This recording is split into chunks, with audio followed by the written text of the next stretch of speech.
আল্লাহ এখন না, এখন বাজেট আরো আছে। কি বাজেট বলো রে মসজিদ? এবার বলবো আল্লাহ এই মসজিদের কমিটি লেগেরা আল্লাহ এত মেহনত করে নামাজ পড়লো, আল্লাহ আরো 10 জনকে স্বামী আলতারকে মসজিদে নিয়ে গেল।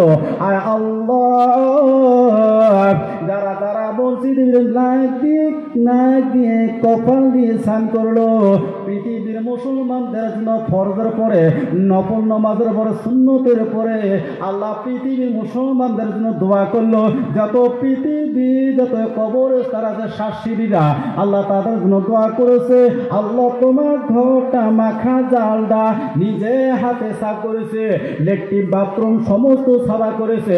আল্লাহ মসজিদে ইমাম সঙ্গে সঙ্গে সালাম ওসা করছে, দোয়া করেছে। আর সবসময় দেখছে মসজিদের কোন কাম করা যায়, কোন কামটা দিয়ে আগ বাড়া যায়, মসজিদে এই কাম করলে কি কাম করলে আগ বাড়া যাবে। আল্লাহ এই মানুষগুলো যারা যারা আমার সাথে সঙ্গে তোমার ভালোবাসা দেখাইছে, প্রেম ভালোবাসা দেখাইছে, ফোন নম্বরটা ঠিক আছে, এই মানুষগুলো যতকাল পর্যন্ত ডান পাশে 8 নম্বর জান্নাতে দেশ নাই, আমি অতক্ষণ পর্যন্ত টিপুর গুটি মসজিদ ধ্বংস হব না। জোরে বলুন সুবহানাল্লাহ, জোরে বলুন সুবহানাল্লাহ।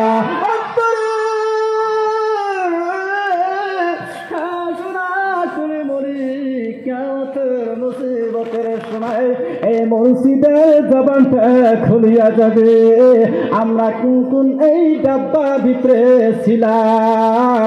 আল্লাহ পাক আমাদেরকে এতদিন শয়তানের ভেতরে ছিলাম, আল্লাহ আজকে শয়তানের যত দিলের মধ্যে বলে আছে সমস্ত ছাপা করে দিয়ে তোমার রহমতের ফেরেশতার যে আমার কলেজে ঢুকিয়া আগামী কাল থাকি নামাজ পড়ানো তৌফিক দান। সবাই বলেন আমিন, বলেন আমিন। ইনশাআল্লাহ আগামী ফজর থেকে ভাই এই ডাব্বার ভিতরে নামাজ পড়তো ইনশাআল্লাহ। হাত তুলি দেখাই, ওগো আল্লাহ ওগো মাওলা দেখো না গো আগামীকাল থাকি নামাজ পড়বে ও আল্লাহ তোর ঘরের লাগিয়া, মা বাবার লাগিয়া। ও যুবক ভাইরা আজকে কোন মায়ের কোন সন্তান এই জান্নাতটা দিয়েছো গো? নিশ্চয় তুমি হযরতে মা ফাতেমার সন্তান হয়েছো।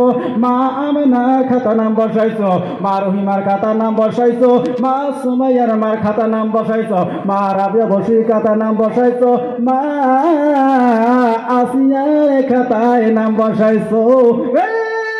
কমিটি ভেড়া আল্লাহ তুমি তাদেরকে হযরত হাসান হোসেনের খাতায় নাম ওঠার জন্য তৌফিক দান করো। সবাই বলেন আমিন। আল্লাহ কলিজার টুকরাদেরকে দিনের দাড়ি ইলম শিক্ষা করার জন্য তৌফিক দান করো। সবাই বলেন আমিন। আল্লাহ যুবক ভাইদেরকে আরো জ্ঞান বুদ্ধি দান করার জন্য তৌফিক দান করো। আমিন। আল্লাহ এই সন্তান দ্বারা যতদিন আল্লাহ তোমার জালিকাল কিতাবু তোমার পবিত্র কোরআন সহিষ্ণুত ভাবে পড়তে পারে নাই, আল্লাহ এই যুবকদেরকে তুমি কবরে নেও না, ইমানের হালতে পবিত্র কোরআন শরীফে গাতিয়া আল্লাহ চোখ দেখিয়া কান্দি শুনিয়া মন দিয়ে বুঝিয়া নিজে শিক্ষা দান করিয়া আর অপরদেরকে শিখিয়া তোমার আজরালের দ্বারা ইমানের হালতে জান্নাত কবুল করো। সবাই বলেন আমিন, জোরে বলেন আমিন। আল্লাহর নবী মুহাম্মদ রাসূলুল্লাহ সাল্লাল্লাহু আলাইহি ওয়াসাল্লাম তাইবের ইতিহাস নীল দরিয়ার উপরে উহুদের পারে আমার নবী তোমার নবী ফজর নামাজ পড়ে 8 বছরের বাচ্চা আব্বারে ভালো করে কানটা লাগিয়ে দে, ডান কানটা বা কানটা বসিয়ে দে, বন্ধ করে রাখ। নবী আমার উঠে উহুদের পাহাড়, নবী আবার 3 দিন 3 রাত থেকে অনহার, নবীজি উঠতে পারে না, চলতে পারে না, গলা কঠোর মুরগির মতন লেফে লেফে উহুদের ময়দানে উঠিয়া 2 পাথর উপরে ডাকে আব্বা গো ও আম্মাদান আব্বা আব্বা করে ডাকিরে যুব আব্বারা শুনে দেয় না আম্মা আম্মা করে ডাকে আম্মা আম্মা শুনে দেয় না গাছের উপরের পাখি